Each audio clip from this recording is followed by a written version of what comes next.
So let's move on to the final lesson, mannequinization. The grand finale. This is the fun one. Mannequinization. This is what it's all been leading up to. Woo! We'll start with Don Lay. Don Lay. Remember Don? I do. I remember. We critiqued Don last time. Yes.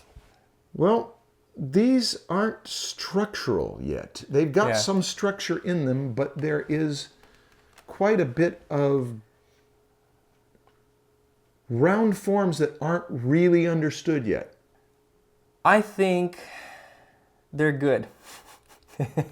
But this one, the one that you marked number 3, the hips don't have enough structure. You're not showing the boxiness of the hips. You're showing more of the contours. So you're doing contour great, but you're not simplifying it to simple shapes. Then you got the leg, and again, you're doing the curve of the hamstring instead of a cylinder. So you're just doing too much anatomy stuff for right now. This is supposed to be mannequinization, and you're supposed to simplify it to the simplest form you can while still keeping the character. Sometimes, if you have a very muscular person, like when I showed Yoni, sometimes you'll need to simplify into some more forms, some secondary forms. Like if the leg has very large adductor groups, sometimes you'll see a very obvious split between the main cylinder of the leg and then the adductor structure. So sometimes you will need to add another form to that simple cylinder, but you need to make it obvious that, okay, this is a cylinder with another cylinder attached, not just showing really subtle contours of all the anatomy and then just putting curves over it just to show, hey, look, it's a cylinder. And I think that's what you're doing, is you're starting with contours and you're kind of outlining everything, and then you're going through and trying to add the cross contour lines.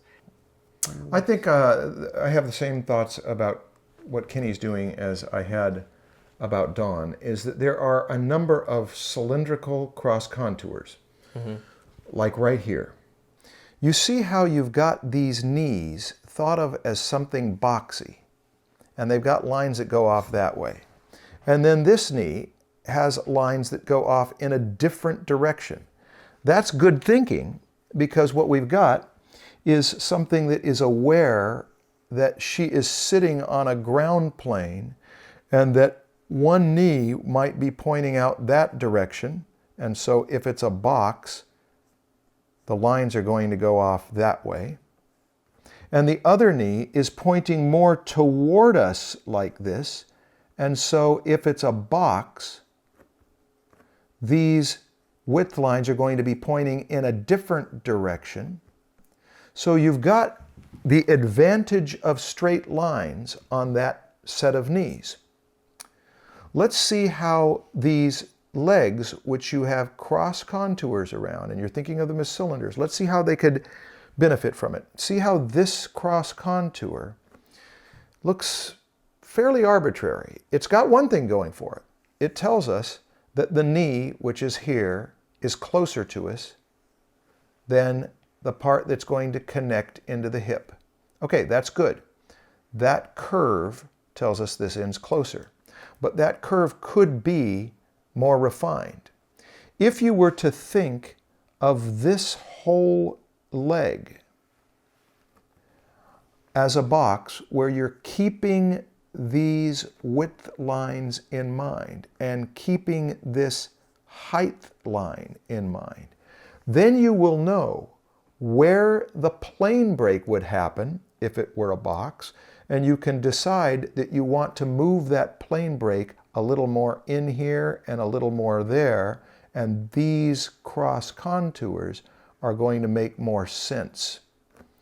In other words, when you want to refine a cylindrical form and make it more specific, let's do it with how that leg wedges into there. We could just put these lines around here, but do you see how that doesn't feel quite right? It feels better if we know that that will peak across there like this. Now watch this next line.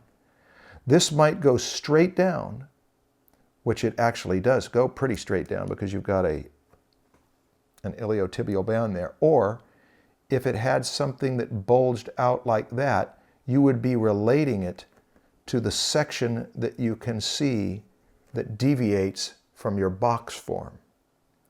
Point is, whenever you do a cylindrical form, let's say this arm up here, well, it would help us to know when we've got a cylinder that this part's closer and this part's further away. It could have been the other way around. It could have been that we did that cylinder and we made the bottom closer, but we got the top closer. Now, how far is her arm spun? It looks to me like we can't see any of the outside of her arm, but we can see a little bit of the inside of her arm. You see that if we put that corner there and then turn this into a box form that's just barely spun, now we have something that we have awareness, not only that this end is closer, but that we would see a little bit of the inside as a box form there. So are you basically saying that they should not use cylinders but only use boxes to show planes? Or? No, I'm saying that if you really want to control a cylinder, let's start one up here.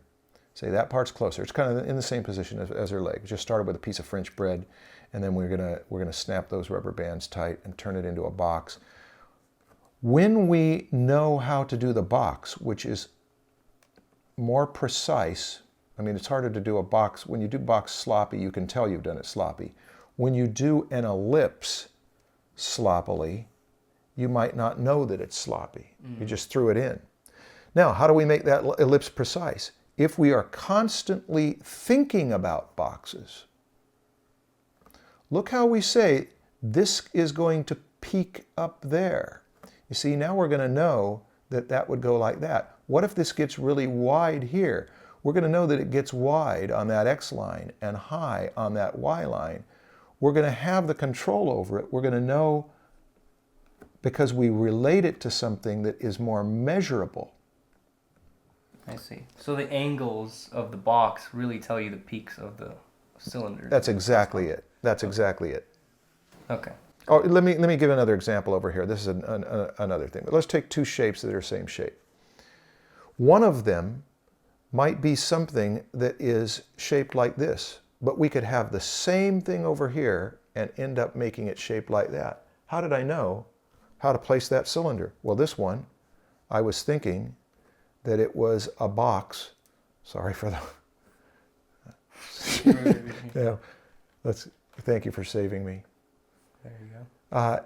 When I'm thinking of this having the long plane there and that having the short plane there, and this one, I'm thinking of having the short plane on top, it means I'm going to have way more control over my cylindrical lines when I know how they relate to a box. Yeah. Now, all of that, let's go back. All of that was to say that what you did with these knees, where you found a width line and you understood it, it would be good to apply that to just about every cylinder you can do. It's a way to make it so that you have command of your cylinders. Cool. Thanks, Marshall. Let's move on to Remar. Remar. He says, I was wondering, how do you guys control the line thickness while drawing on the edge of your pencil? I don't control the line thickness. Stan does. You do this one. The line thickness. So my pencil has, a very long taper. If you're holding it like this, if you're putting it all the way on the side, you're going to get a very thick line if you're going this way. If you go down with a stroke, you can get a very thin line. If you go on the tip, you can get a very thin line. But if you want to go from one to the other, what you can do is you can be going with the pencil to get a thin line. So as you curve it, you curve the pencil with it, and so you're drawing along with the pencil the whole time, and that keeps a thin line. If you want to go thin to thick, you can go like this, and so you're going with it and then along with the side, and so you go thin to thick. So basically the simple answer to that is controlling the angle of the pencil. It takes a lot of practice and muscle memory to actually make it look clean. But that's how you do it. Delia. Delia has a question too. Actually, This is no casual question. this is a long and I think it's a two-parted question. Okay, let me just read it here. Or you know what? You read it in an accent. What accent? I have been drawing for years, and I felt stuck and never understood why my teachers were saying some things should be done in a certain way. But ever since I started your course, it has been one epiphany after another. What kind of accent would Delia have? Just keep going. I just wanted to Just ask. keep reading it. I just wanted to ask if there's any chance you could post something on the way to hold the pencil, perhaps for both right-handed and left-handed. I watched the way you hold it on the videos and I mirrored it since I am left-handed. I can only say my line quality improved so much. I went instantly from scratchy lines to more fluid movements. However, I still don't think I have it down right. Maybe you could have a left-handed guest once. It is surprising, but there is very little out there on the internet on this issue. Okay, can I comment now? Yes, you can. Delia, the reason there's not much about this is because you're just switching sides. It's the same thing. You don't have a left-handed person telling you how to use the tool and a right-handed person. Show what you mean. Okay, here's what I mean. So this is how a right-handed person would draw, right? So they're going like this. And this is how a left-handed person would draw. How? Just like this. See that? Wow. Wow. That is... it all makes sense now. So, okay, well, but I will answer your question though, Delia. The first question, which is how to hold the pencil. And it's the same for both left and right-handed. You just flip it. So if you're doing long, more motion gesture, hold it. Let me take off my fancy gloves. You hold it like this, like you're about to paint with a brush. The reason you want to do that is because you want to control your whole shoulder. If you hold it like you're writing, you're doing this. You're just using your wrist, and you don't have as much range of motion this way. And another reason is, just like I just explained about Remar, if you hold it like this, you can't use the side. You can't put it on like that, and you can't control the line weight.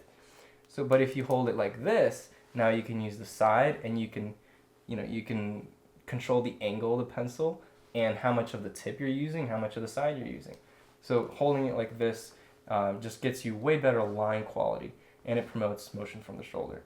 When you get into details, the shoulder isn't as, you can't control it as much. So every once in a while you can flip it just to get little details, because the wrist is actually very precise. So you can get really small strokes with the wrist. So you'll see me flip it every once in a while and use both, depending on what I'm doing. Yeah. Yeah? Okay. Oh, Peter. This is another great example of design. yeah. He has designed his shapes very, very well. I mean, these are very unique drawings. Yeah. They're fun to look at. Sometimes he pushed things a little bit too far, like this neck here. Yeah, but what a cool shape. Obviously too long, but Yeah. I like it still, even though it's Yeah. not accurate. He looks like he's even aware of his negative shapes too. Just little portions there, and Yeah, and he's playing with the shapes, but he's still indicating simple cylinders Yes. and simple forms. yeah. He's putting in a little bit of anatomy every once in a while, but I could still feel the simple cylinder under there. Yeah. Like with this leg in here, the way it connects to the hip. Yep. This is a simple cylinder. Yep. And I can feel that the hip, he's thinking of it as just a ball. Yeah. And so the cylinder's connecting to a ball. Mm-hmm. All right, well, So we did it. we finally finished them. Okay. So thank you guys for sticking around for such a long video. If you're watching the free version, the premium one is even longer. This is a portion of the full-on critique. So if you want to see all the critiques, there's a lot more stuff in the premium section. Support Marshall with his perspective stuff as he works on the longer version. The ultimate version. The edited one. Where can they follow you? They can go to martialart.com. If you go to martialart.com, that's my website. Martial art, that's like It's karate. marshallart.com. And sign up for my mailing list. If you're on my mailing list, you will get announcements from me about 6 times a year. And some of them will be for visiting artists in Southern California that are free, and anything I do online also, I'll let you know about it too. Hey, if you like this video, share the wealth. Tell your friends. Post it on your favorite social network. And don't forget to subscribe to the newsletter at Proko.com. Bye-bye. Do you do accents?